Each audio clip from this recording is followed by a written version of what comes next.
दोस्तों, हम जानते हैं कि वॉइस दो प्रकार के होते हैं, एक्टिव वॉइस और पैसिव वॉइस। और इंग्लिश ग्रामर में उपयोग किया जाने वाला टेंस एक्टिव वॉइस ही होता है।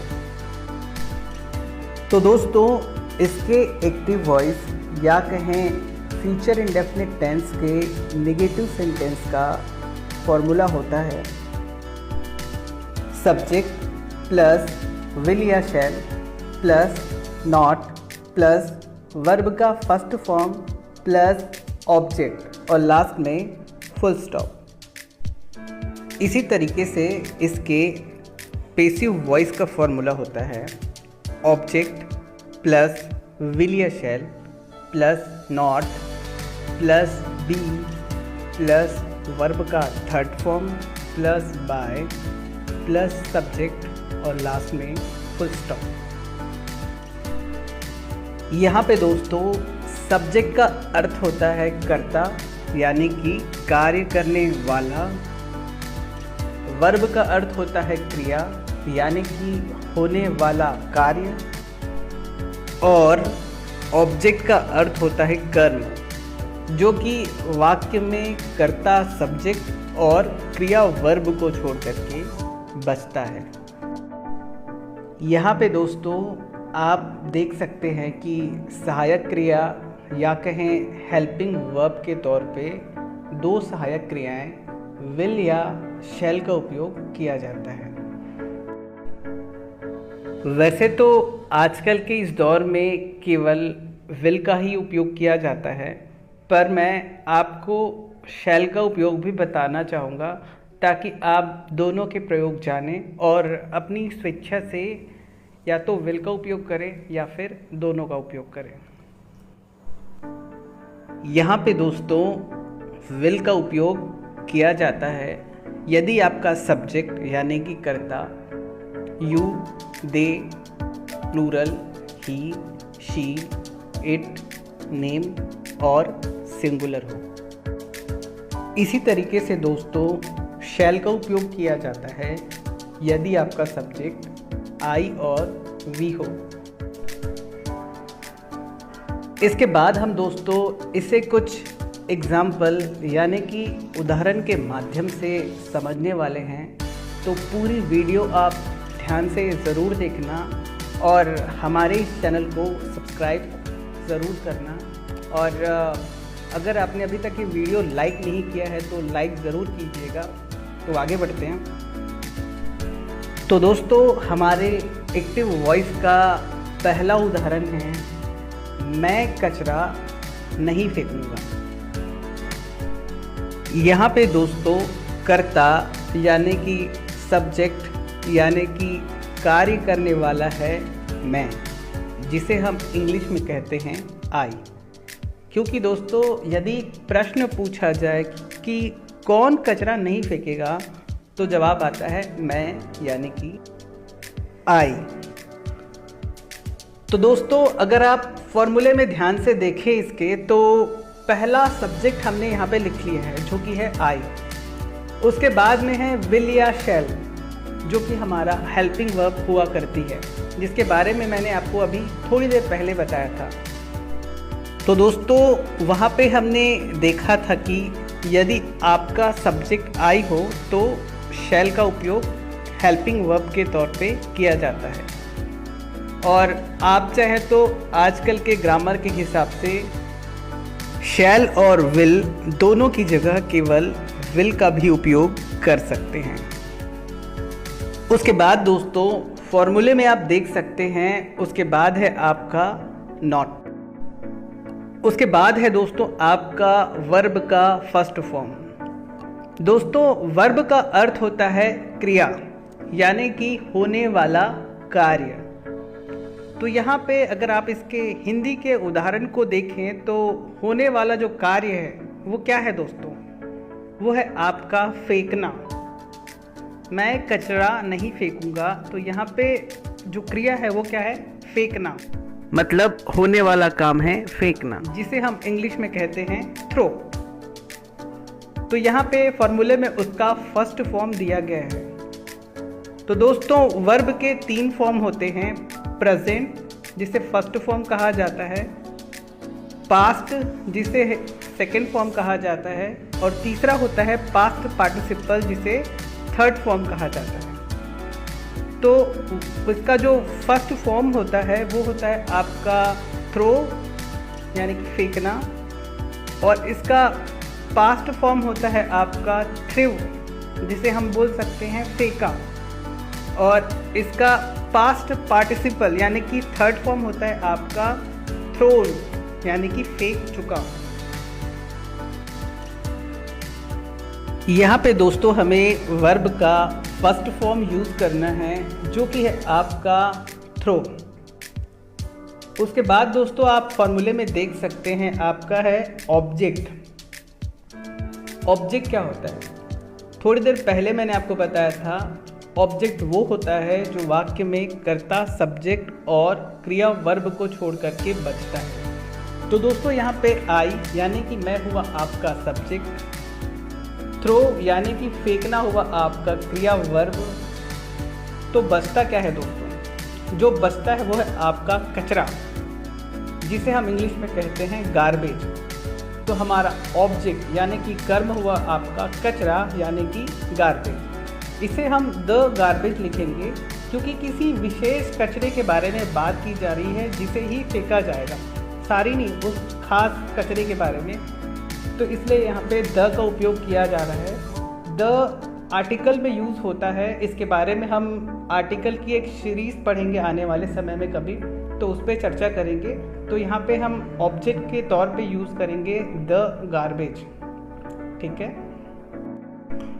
तो दोस्तों ऊपर दिए गए सारे शब्दों को एक साथ फॉर्मूले के अनुसार संगठित किया जाए तो हमारा वाक्य बनता है आपका I will not throw the garbage और लास्ट में फुल स्टॉप।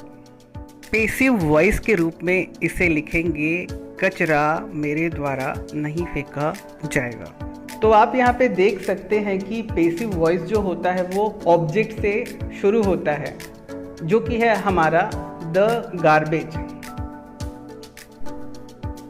उसके बाद है दोस्तों विल या शैल। अब दोस्तों विल या शैल को हम ऑब्जेक्ट के अनुसार यूज करेंगे क्योंकि यहाँ पे सब्जेक्ट की जगह ऑब्जेक्ट है। तो हमारा जो ऑब्जेक्ट है वो है आपका द गार्बेज। तो दोस्तों शैल का उपयोग किया जाता है आई और बी के साथ, और उसके बाद में जो भी बचता है उसके जगह पे यूज किया जाता है विल का। तो हम यहाँ पे विल का उपयोग कर सकते हैं। उसके बाद है फॉर्मूले में आप देख सकते हैं दोस्तों नॉट, फिर है आपका बी, फिर है आपका वर्ब का थर्ड फॉर्म। तो इसके बारे में मैंने अभी बताया था कि वर्ब का थर्ड फॉर्म यहाँ पे होगा आपका थ्रोन। उसके बाद है दोस्तों आपका बाय, फिर सब्जेक्ट। तो हम क्या लिखेंगे? सबसे पहले बाय, फिर है आपका सब्जेक्ट। तो दोस्तों जो हमारा सब्जेक्ट था आई, तो हम उसका ऑब्जेक्ट फॉर्म यूज कर सकते हैं। यहाँ पे दोस्तों आप स्क्रीन पे देख सकते हैं कि सभी सब्जेक्ट के ऑब्जेक्ट फॉर्म क्या क्या होते हैं। तो हमारा जो सब्जेक्ट है आई, उसका ऑब्जेक्ट फॉर्म होगा आपका मी। तो यहाँ पे हम क्या लिखेंगे? मी। तो दोस्तों इसे ऊपर दिए गए फॉर्मूले के हिसाब से क्रमबद्ध करके ट्रांसलेट करके कैसे लिखेंगे? The garbage will not be thrown by me और लास्ट में फुल स्टॉप। चलिए दोस्तों इसे दूसरे एग्जाम्पल से समझते हैं। तो इसका दूसरा उदाहरण होगा आपका तुम दवाई नहीं लाओगे।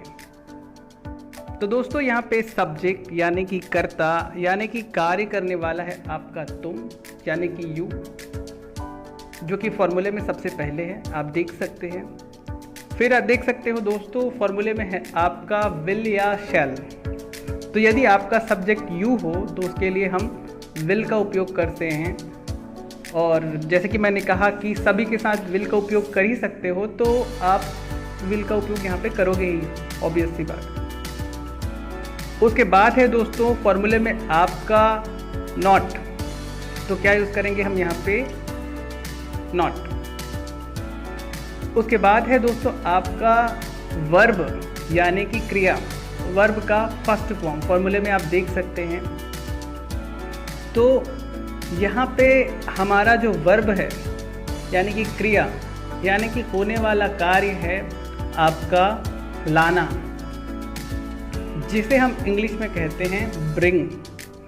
यहाँ पे दोस्तों हमें वर्ब का फर्स्ट फॉर्म यूज़ करना है। तो वर्ब के जैसे कि मैंने पहले भी बताया था कि वर्ब के 3 फॉर्म होते हैं, प्रेजेंट, पास्ट और पास्ट पार्टिसिपल। तो ब्रिंग का जो प्रेजेंट फॉर्म होता है ब्रिंग ही होता है, इसका पास्ट फॉर्म होता है आपका ब्रॉट और पास्ट पार्टिसिपल फॉर्म भी ब्रॉट ही होता है। तो यहाँ पे हमें इसका फर्स्ट फॉर्म यूज़ करना है जो कि होगा आपका ब्रिंग।